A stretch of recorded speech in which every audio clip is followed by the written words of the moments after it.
Bienvenue dans cette plongée profonde spécialement conçue pour vous. Aujourd'hui, nous explorons ensemble un sujet vraiment fascinant tiré de l'épisode 27 de Success Mindset Goals, ta dose de boost hebdo, par Romuald Tranchot. Et le titre à lui seul vous donne envie de plonger directement. La gratitude, le super pouvoir oublié qui transforme l'ordinaire en extraordinaire. Vos intérêts vous ont amené ici et notre mission est assez claire. Plongez dans cet épisode, découvrez pourquoi la gratitude est présentée comme ce, vous savez, super pouvoir, et comment vous pouvez réellement l'intégrer dans votre propre vie. Nous allons décomposer les idées clés, les exemples convaincants et les conseils pratiques de Romuald. Préparez-vous à peut-être voir votre vie quotidienne sous un tout nouvel angle.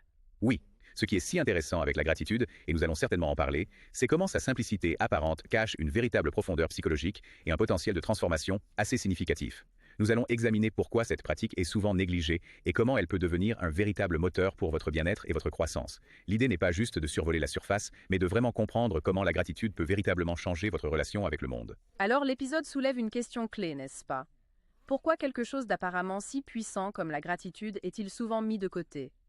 Romuald suggère que c'est peut-être perçu comme trop abstrait ou peut-être simplement trop simple pour vraiment faire une différence. Qu'en pensez-vous?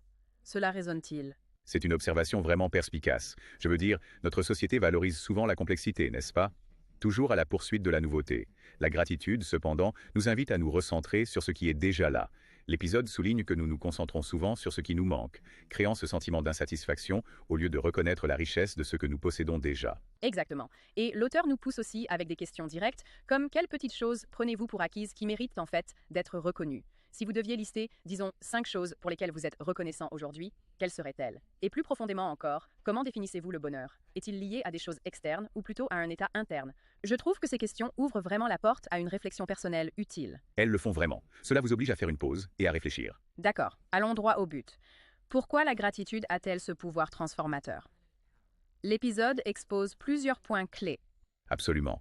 Tout d'abord, elle renforce la résilience. L'idée est d'apprendre à voir les opportunités cachées dans les défis. Ne pas demander « pourquoi moi ?», mais plutôt « que puis-je apprendre ici ?»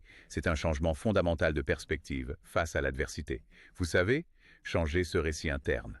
Oui, cela a du sens. Ensuite, l'épisode parle de comment la gratitude renforce les relations. Un merci sincère. Cela crée de vraies connexions authentiques. Cela contraste. Je prends cela pour acquis avec je reconnais et j'apprécie ce que vous faites. Une phrase si petite, mais une énorme différence dans la qualité des interactions. Une différence énorme. Et troisièmement, la gratitude semble attirer plus de positivité. Elle est présentée presque comme un aimant. En reconnaissant les choses positives existantes, vous devenez plus attentif, plus réceptif à d'autres bonnes choses. Transformer un c'est trop dur en merci pour cette chance de grandir illustre vraiment que chaque acte de gratitude, selon l'épisode, devient un élément de construction pour une vie plus épanouissante. Mais attendez, la gratitude n'est pas sans piège. Apparemment, l'épisode signale 3 principaux à surveiller. Oui, c'est important. La superficialité est le premier obstacle. Dire merci sans vraiment le ressentir, sans ce sens plus profond, cela dilue simplement l'impact pour tous les concernés. Oui, comme juste faire les choses machinalement. Et le deuxième piège est d'attendre des résultats instantanés, n'est-ce pas? Pensez que la gratitude devrait tout régler immédiatement, au lieu de la voir comme une chose à long terme. Cela pourrait être décourageant. Exactement. C'est l'effet cumulatif, le changement de mentalité au fil du temps. Pas une solution rapide. Et enfin, oubliez les petites choses.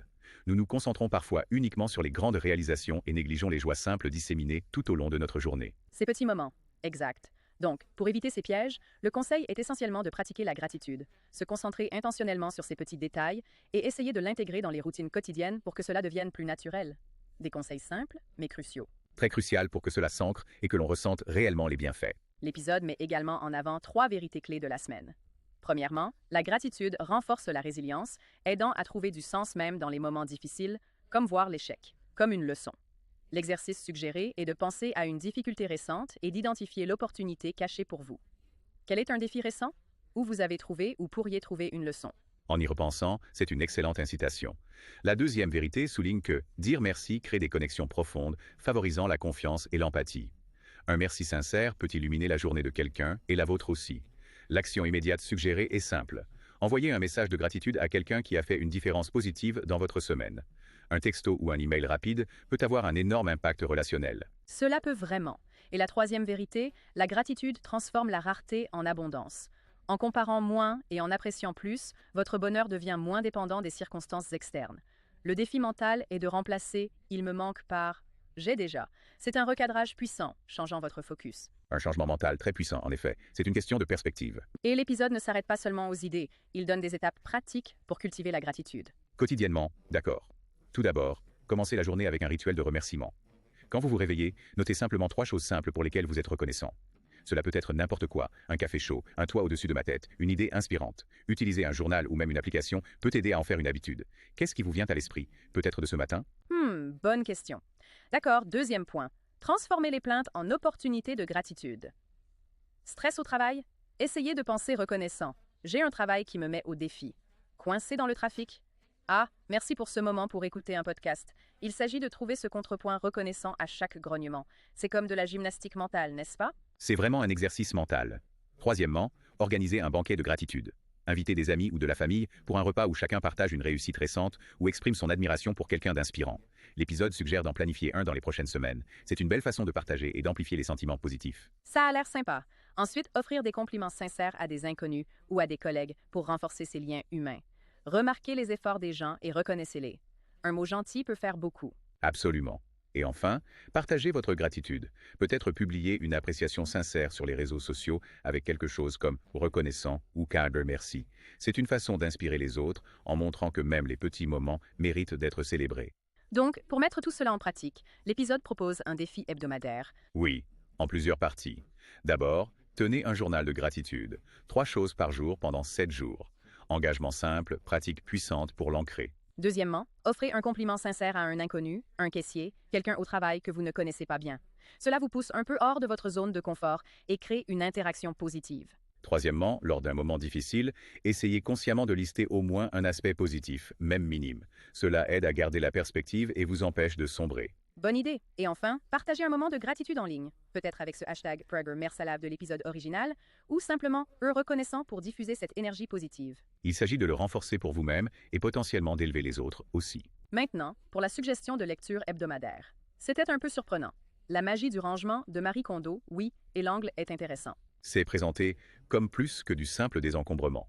Cela explore comment remercier chaque objet avant de s'en séparer peut réellement transformer notre relation avec les possessions et peut-être la vie en général. Exactement. Les idées clés mentionnées étaient le pouvoir de remercier pour clore les relations avec dignité, même avec des objets, comment la simplicité volontaire mène à la clarté mentale, et la gratitude comme un mode de vie qui libère de l'espace, littéralement et figurativement, pour plus de positivité. Exactement. L'idée est que la gratitude n'est pas seulement pour les grands moments ou les personnes, elle peut s'étendre à tout ce qui passe dans nos vies, même les choses que nous possédons. Donc, en relayant tous ces fils ensemble, ce qui ressort vraiment de cette exploration, c'est que la gratitude est vraiment comme un muscle. Absolument. Plus vous la pratiquez, plus elle devient forte et plus elle vous rend résilient, joyeux et connecté à ce qui compte vraiment. Oui, cet épisode de Plonger dans les Romultron Shots est un rappel clair que même lorsque les choses sont difficiles, il y a toujours quelque chose à apprécier. La gratitude change simplement notre façon de voir le monde. Ça recontextualise tout, n'est-ce pas? Ça ouvre les yeux sur la richesse qui est déjà là. Alors pour vous qui écoutez, quelle petite chose choisirez-vous de célébrer aujourd'hui pour cultiver votre propre gratitude? Quelle action concrète inspirée par ces défis allez-vous entreprendre cette semaine? Nous espérons vraiment que cette exploration vous a donné matière à réflexion et des outils pratiques. Et souvenez-vous de ce dont nous avons parlé. Aujourd'hui n'est vraiment qu'un point de départ. La gratitude est un sujet vaste avec des implications profondes pour votre bien-être et la façon dont vous vivez la vie. Nous vous encourageons vivement à explorer ces idées plus en profondeur et à observer les changements que cette pratique pourrait apporter à votre propre vie. Merci beaucoup de nous avoir rejoints pour cette plongée en profondeur. N'hésitez pas à partager vos propres perles de gratitude et à nous inspirer aussi. Nous vous retrouverons la prochaine fois pour une autre exploration. D'ici là, savourez le moment présent et vivez pleinement.